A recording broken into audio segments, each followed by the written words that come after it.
આકાશવાણી ભુજ સર્વે શ્રોતા મિત્રોને પ્રજાસત્તાક પર્વની શુભકામના સહ નમસ્કાર. હું કલ્પના શાહ.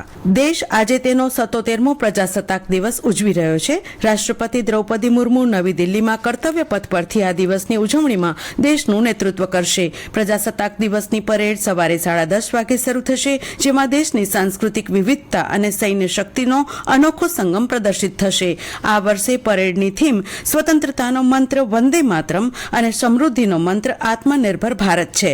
પરેડની શરૂઆત પ્રધાનમંત્રી નરેન્દ્ર મોદી દ્વારા રાષ્ટ્રીય યુદ્ધ સ્મારક પર પુષ્પાંજલિ અર્પણ કરીને થશે.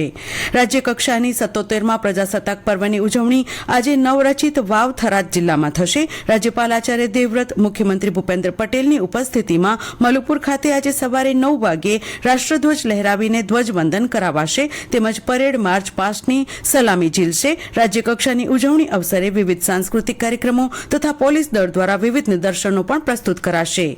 આજે પ્રજાસત્તાક પર્વની કચ્છ જિલ્લાની જિલ્લા કક્ષાની ઉજવણી રાજ્ય કક્ષાના શ્રમ, કૌશલ્ય વિકાસ અને રોજગાર તથા પ્રભારી મંત્રી કાંતિલાલ અમૃતિયાની ઉપસ્થિતિમાં ભુજના પોલીસ પરેડ ગ્રાઉન્ડ ખાતે કરવામાં આવશે.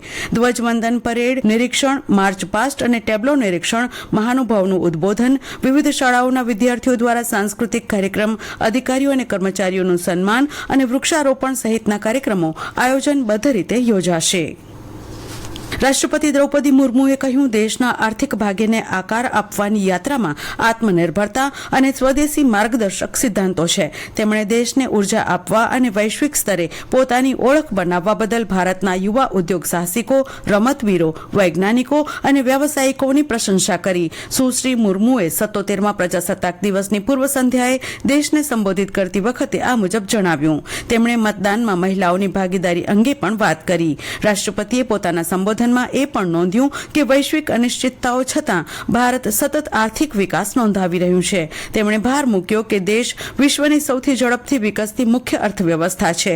જીએસટી તર્કસંગત બનાવવાના સરકારના નિર્ણય પર પ્રકાશ પાડતા રાષ્ટ્રપતિ મુર્મુએ કહ્યું કે આ નિર્ણય દેશની અર્થવ્યવસ્થાને વધુ મજબૂત બનાવશે. રાષ્ટ્રપતિએ એ પણ નોંધ્યું કે તાજેતરના શ્રમ સુધારાઓ કામદારોને લાભ આપશે અને ઉદ્યોગોના વિકાસને પણ વેગ આપશે. તેમણે ખેડૂતોને અર્થવ્યવસ્થાના મેરુદંડ ગણાવ્યા. કેન્દ્રીય ગૃહ મંત્રાલય દ્વારા ગણતંત્ર દિવસની પૂર્વ સંધ્યાએ પદ્મ પુરસ્કાર 2026ની જાહેરાત કરવામાં આવી. દેશના સૌથી પ્રતિષ્ઠિત નાગરિક સન્માનમાં સામેલ પદ્મ પુરસ્કાર માટે કળા, સાહિત્ય, ચિકિત્સા, વિજ્ઞાન, ખેલ, સામાજિક સેવા અને સાર્વજનિક જીવન સહિત વિભિન્ન ક્ષેત્રમાં સમાજ ઉપર સ્થાયી પ્રભાવ છોડનારી વ્યક્તિઓને સામેલ કરવામાં આવ્યા છે.